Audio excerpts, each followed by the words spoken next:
Edday Derito ni atiga muige na mashabiki matukanirwo makiria ni undu uria maundu marathie na mbere kugaruruka muturire-ini wake. Kiambiriria gia kiumia giki Edday ni akorirwo akirekereria ndumiriri ya hitho, akorirwo akiuga ati mahiga maria araikirio nimo aratumira gwaka muturire wake, na maundu macio aratinda akinyugutirwo matiramunyamaria. Fans have noted ati maundu ni marathie na mbere na kuimprove thengia wa Karen Nyamu gukorwo akiingira live on TikTok last week na kuattack Edday, kuria Karen akorirwo akiuga ati Edday atwarire ciana ciake cukuru cia bure kuria USA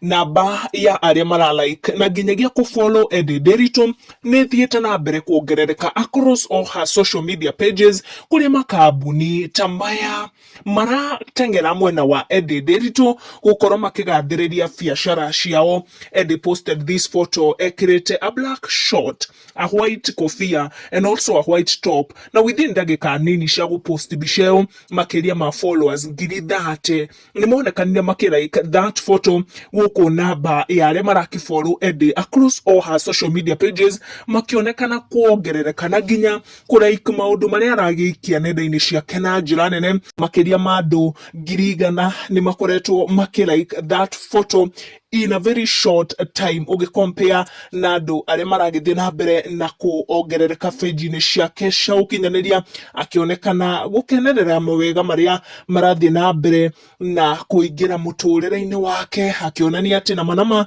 ndari na mifango ya gukorwo agicoka guku bururi-ini njitagwo wa Mbogu wa Maina. Macio nimo ndamatha mathaa maya tucamanie macio mangi.